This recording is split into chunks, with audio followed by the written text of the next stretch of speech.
Hello everybody, welcome to Surface Noise. I'm John. So for this video, I'm going to be, as the title suggests, going over my Kate Bush collection. I've noticed a few Kate Bush videos have come out through the vinyl community in the last little while. I thought I would do one myself to show off what I've purchased over the years. Now, I first was introduced to Kate Bush way back when I was a teenager. At the time, this was even before Much Music started in Canada. MTV was going, but Much Music hadn't started up yet. But we did have a local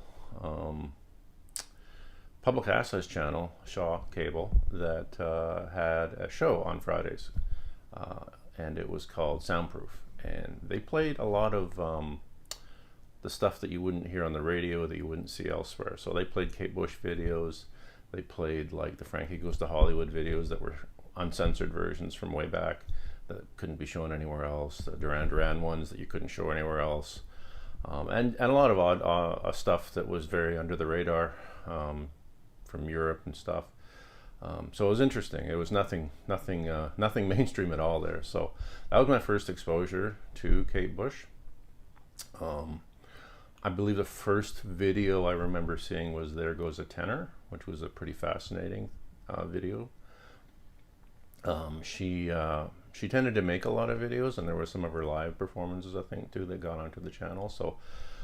So basically, when I started really buying records for myself, when I got a little older, I started buying her records. So that's what a lot of this is. A lot of it I bought when I was in my late teens, early 20s, and then some later on than that. So let's get started.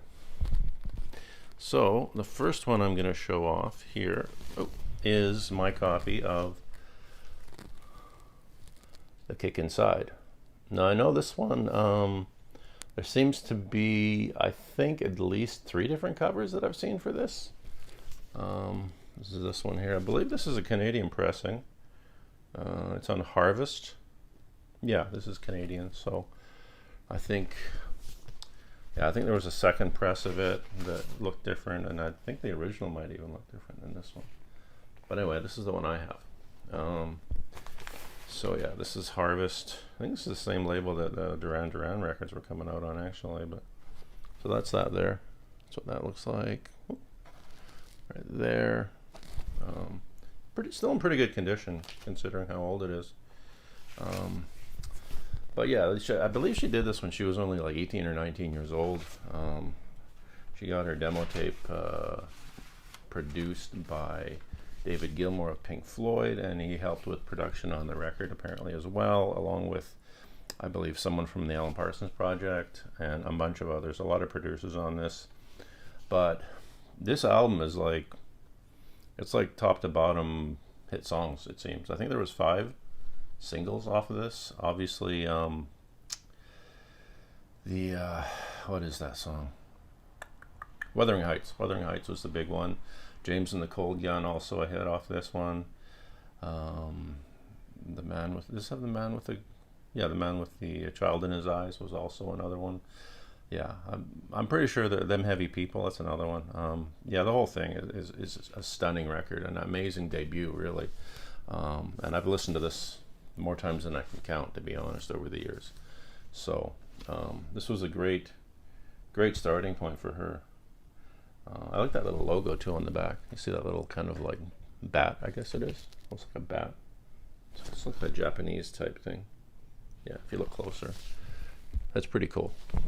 So yeah, this was a great start for her, and this is an amazing record.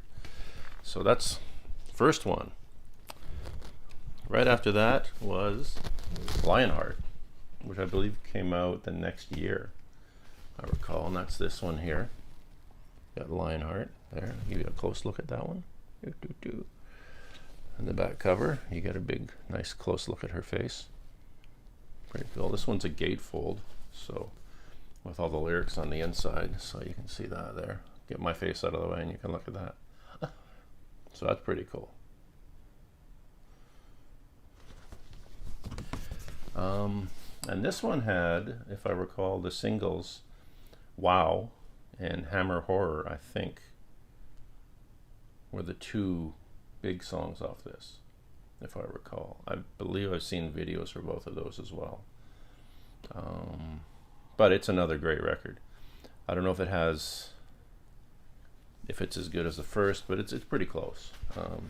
Maybe not as many singles, but definitely. Oh, that's kind of a cool inner sleeve, a little different.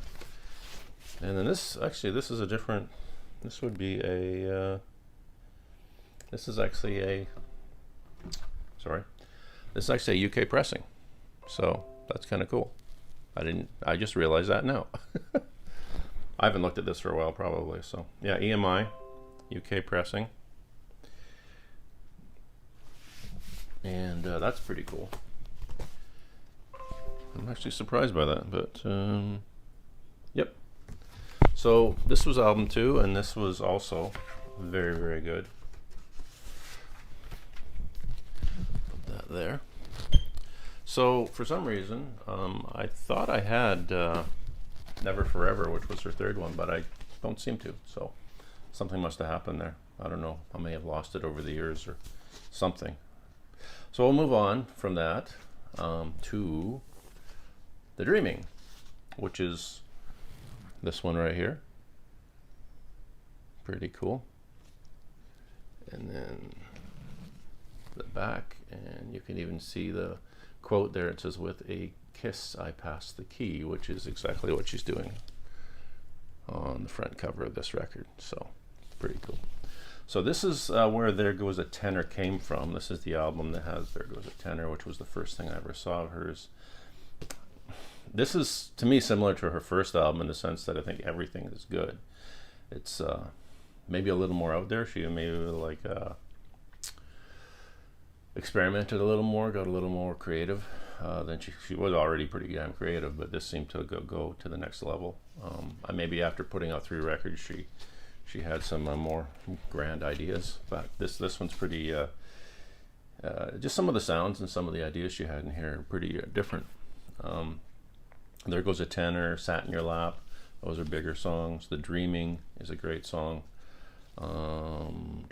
Suspended and Gaffa, all awesome.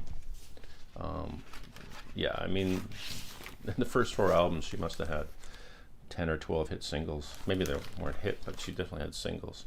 There's the inner sleeve there. It's like a plastic inner sleeve, but it has all the lyrics on it, you can see. And this is a Canadian pressing, but it's got a cool EMI little logo there.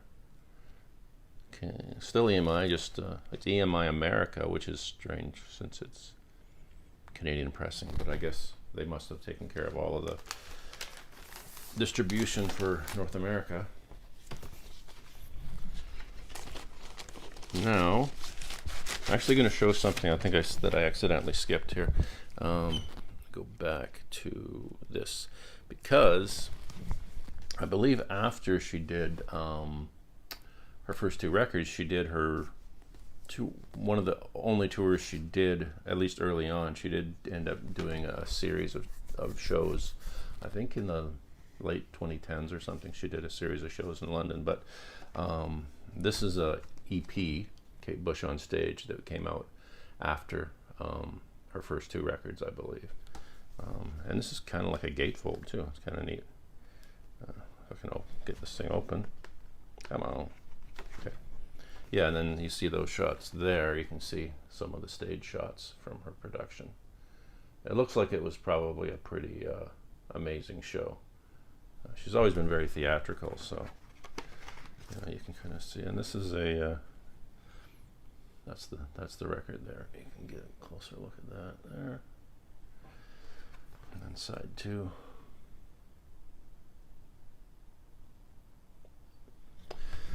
So, just to keep things in semi-chronological order, that is that. So now we move on to what I would think was a big breakthrough. It certainly made her bigger than she had been till that point, and this was Hounds of Love. right here. So I'm going to pull this out of the sleeve. It's got kind of a shiny thing on it. Let's go with that. There we go. Still kind of shiny, but that's Hounds of Love right there. There we go. And then you got the back cover there. Pretty cool. And the inside with a picture of her with her dogs. With dogs, some dogs anyway. I don't know if they're her dogs, but I'm assuming. That lyrics. That side 2. That's the 9th wave. So, and then this again, I believe is a. This is a Canadian pressing as well. So this is pretty standard black vinyl, right there. You got that. That's pretty cool. So for this has kind of got more of a concept to it because you've got basically, even though the album's called Hounds of Love, side 1 is Hounds of Love, which tends to basically side 1 is all the singles except for Mother's Dance for Comfort. I don't think it was a single, but every other song, Running Up That Hill, A Deal with God, Hounds of Love, The Big Sky, Cloud Busting, all singles. There's all videos for those. Side 2, as you can see, is called The 9th Wave, which was a totally, I guess, more concept on side 2, which, has And Dream of Sheep, Under Ice, Waking the Witch, Watching You, Without Me, Jig of Life, Hello Earth, and The Morning Fog. I think Jig of Life may have appeared as a B-side on one of the singles. I'm not sure. I might have that. But anyway, this was Hounds of Love. And I think I don't know how many times I saw that video for Running Up That Hill, but I think it was a lot. It seemed to be everywhere all the time. So, okay, that. Speaking of that song, I have a few more things in that vein.